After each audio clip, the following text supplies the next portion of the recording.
Hi, എൻ്റെ അടുത്ത വീഡിയോയിലേക്ക് എല്ലാവർക്കും സ്വാഗതം. ഞാൻ ഇന്നിവിടെ ഉണ്ടാക്കാൻ പോകുന്നത് ഒരു ഓലനാണ്.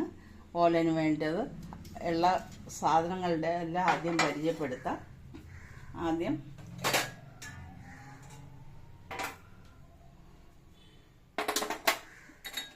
വൻപയർ,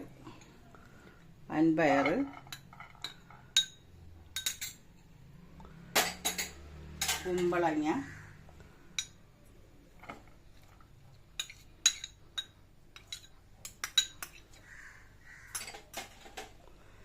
പച്ചമുളക്,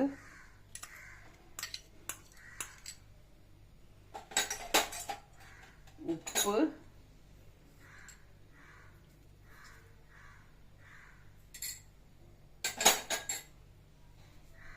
ആവശ്യത്തിനുള്ള വെള്ളം ഒഴിക്കുക.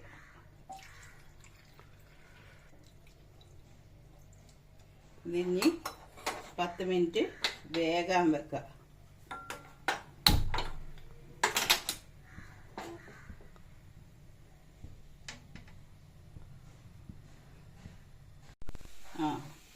തേങ്ങാപ്പാൽ ചേർക്കാൻ പോകുകയാണ്. കുമ്പളങ്ങയും പയറും മുളകും ഇട്ട് ഉപ്പിട്ട് അത് വെന്തിട്ടുണ്ട്.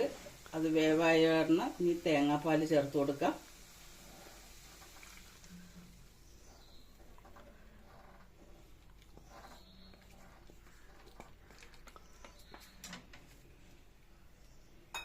ഇതൊന്ന് അധികം തിളക്കരുത്. തിളച്ചൊന്ന് തേങ്ങാപ്പാൽ പിഴിയാൻ സാധ്യതയുണ്ട്. അതുകൊണ്ട് അധികം തിളക്കരുത്. തേങ്ങാപ്പാൽ പിഴിയുമ്പോൾ നമ്മൾ തിളപ്പിച്ച വെള്ളത്തിൽ തന്നെ തേങ്ങാപ്പാൽ പിഴിയണം.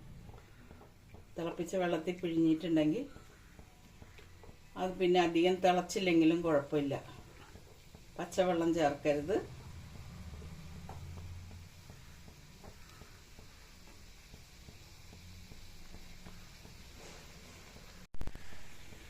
ഒരു മുറി തേങ്ങയുടെ പാലാണ് ചേർത്തേക്കണത്. ഇത് നന്നായിട്ട് കുറുകിയിട്ടുണ്ട്. ഇതിൽ കറിവേപ്പില ഇടാം.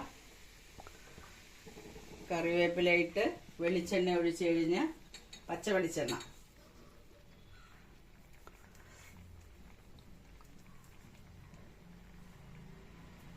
ഓലം ശരിയായിട്ടുണ്ട്.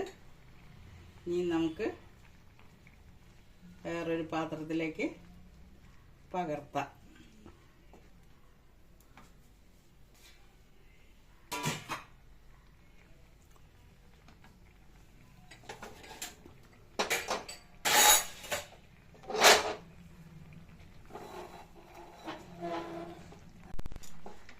വെളിച്ചെണ്ണ ഒഴിക്കണം കേട്ടോ.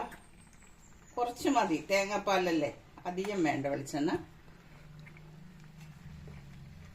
ശരിയായിട്ടുണ്ട്.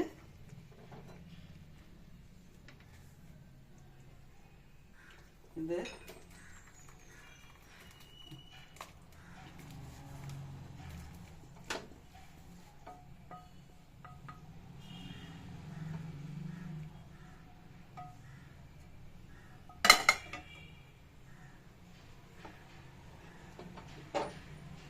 നല്ലൊരു ഓലനാണ്. എല്ലാവരും ഇത് വെച്ച് നോക്കണം. എല്ലാവർക്കും ഇഷ്ടപ്പെടുമെന്ന് വിചാരിക്കുന്നു.